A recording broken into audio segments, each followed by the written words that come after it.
to celebrate Dr. Gilroy's achievement and the plaque that we are unveiling, and I'm really happy to be here today. I can't think of a better tribute to the life and work of Beryl Gilroy.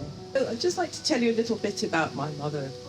And she was quite a character, and I was just, as I was walking up to the school, I was thinking, what would Beryl have said today? What would she have thought? She probably would have said, don't make too much fuss. So she was born in British Guyana in 1924. She was academic and she was bright and she worked really hard at school. And by 1943, she had moved to the capital, Georgetown, to further her education. It was eye-opening for me realising that Dr. Gilroy was one of the first black head teachers in London after she moved from Guyana to England in 1951. She held posts on the Race Relations Board from 1966 to 1972. She wrote a series of books called Nippers. They were the first series of multicultural reading books in Britain. Amazed by the scale of her professional achievements, which I wasn't so aware of her publishing career, just so much more about her teaching career. So it's great to hear about these Nippers books that she did. I'm always on the lookout, even now, for books that has diverse black characters for my daughters to read, and she was just so far ahead of her time then. She was a founder member of the Camden Black Sisters, a community organisation set up to support black women in Camden. She was a broadcaster for the BBC. She wrote her autobiography and memoir, Black Teacher, which was published in 1976. She also wrote a collection of poetry, essays and fiction. After her death in 2001, Beryl was described as one of Britain's most significant post-war Caribbean migrants. She is someone who left an enormous mark on me and on many people. She set the bar high on a personal level. I remember her telling me on the phone once, Marky, you have to be ready to die for your principles.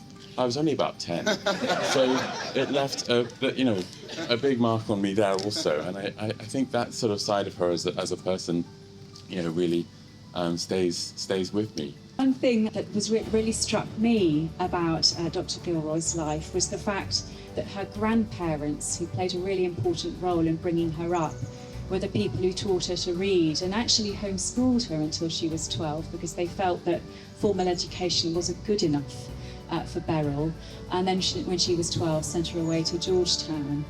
So education was really in their veins. She vehemently believed in lifting up all of the human beings around her through education. It's really my hope that the story of her life and the ways that she had of being continue to inspire, young women to achieve as highly as they can, particularly young women of colour. So we here at North London Collegiate School are truly honoured to have unveiled this historic plaque in the honour of a woman whose conviction helped to reshape and pave the way in British education.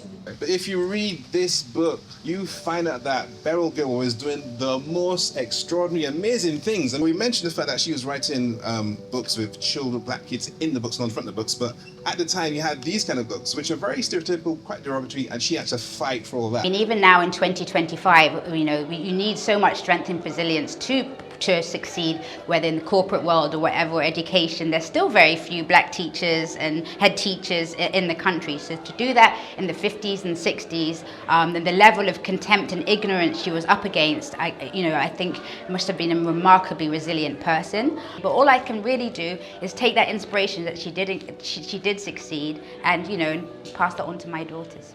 But in the spirit of humility, I've always believed that as a head, it's really important to remember that you don't have all the ideas. And standing opposite me, actually, is the woman who had the original idea, Nikki Dawson, our pastoral deputy. And when she said, can we give Nikki a round of applause? So I reached out to Black History Walks.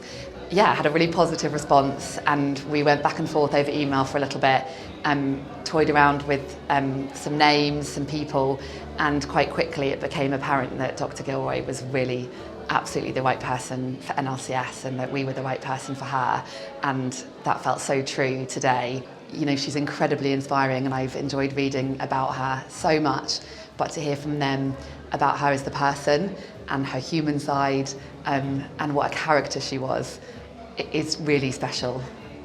But I think also what came through very strongly is just the love that her family and that had for her, and that, you know, was very actually emotional, the commemoration. I thought that was a lovely aspect of her to learn about as well, how what a wonderful person she was. She should be honoured for her many achievements, and we must remember her and make sure she has her place in history. And today is certainly one of those moments. Thank you. Thank you so much. Here we go. 5, 4, 3, 2, 1. Woo! Dr. Beryl Gilroy, first black woman teacher in London, author and black teacher, psychotherapist, pioneered multicultural education and co-founded Camden Black Sisters. Dr. Beryl, we salute you. Thank you.